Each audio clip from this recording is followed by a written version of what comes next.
Шестой созыв парламента Абхазии в 2022 году принял поправку к закону о выборах в Народное собрание. В ней говорится, что с 1 января 2027 года вступит в силу закон о государственном языке. Кандидаты в депутаты обязаны будут владеть двумя языками – абхазским и русским. Вопрос стоит о том, что в парламенте обсуждается вопрос о том, чтобы для лиц абхазской национальности закон, что вступал с 1 января 2027 года, а для других лиц, граждан Абхазии, с 1932 года. В данном случае, если никаких изменений не будет, тогда мы в любом случае будем это требование, которое прописано в законе, который уже давно вступил в силу с 1922 года, был принят и в силу вступает с 1 января, мы будем это требование предъявлять к кандидатам в депутаты, вне зависимости от национальной принадлежности, потому что в законе четко прописано, что это вне зависимости от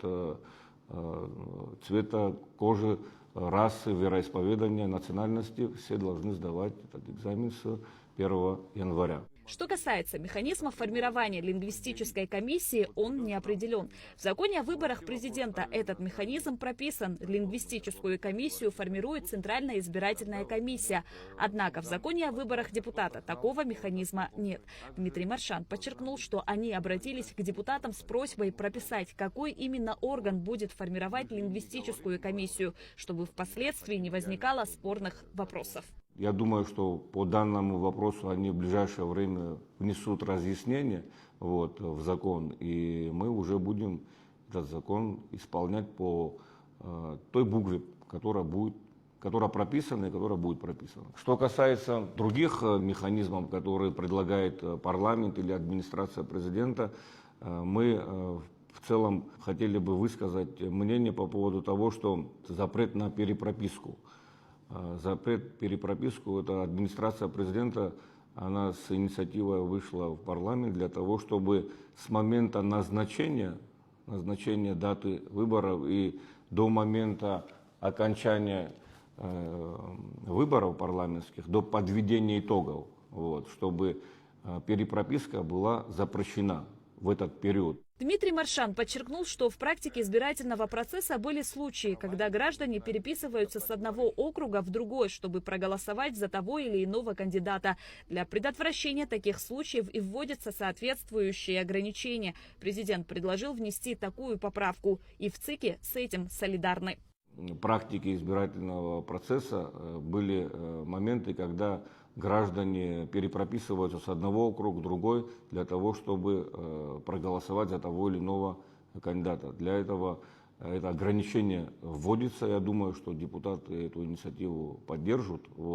И для того, чтобы между первым и вторым туром, а так как у нас по практике больше половины, 50% избираются с первого тура, примерно так а другая часть избирается уже во втором туре. Чтобы этих моментов не было, что они в первом туре были прописаны в одном округе, потом во втором туре перепрописываются во втором, чтобы такой неразберихи не было. Вопрос одним из депутатов была зарегистрирована инициатива о том, чтобы не участвовали на территории Республики Абхазия иностранные граждане, политтехнологи и так далее. Этот вопрос, он тоже обсуждается. Это мировая практика о том, чтобы иностранные граждане не принимали участие в агитации того или иного кандидата. На территории Абхазии 35 избирательных округов и 152 участка. В законе о выборах президента предусмотрено право открывать избирательные участки за пределами республики. Однако в законе о выборах депутатов Народного собрания такого права нет. Голосовать на выборах могут граждане с 18 лет, а быть избранным с 25 лет.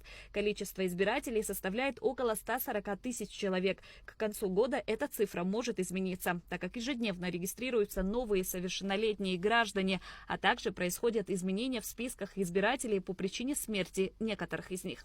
Шазина Ханагор, Раму Камкия, Абхазское телевидение.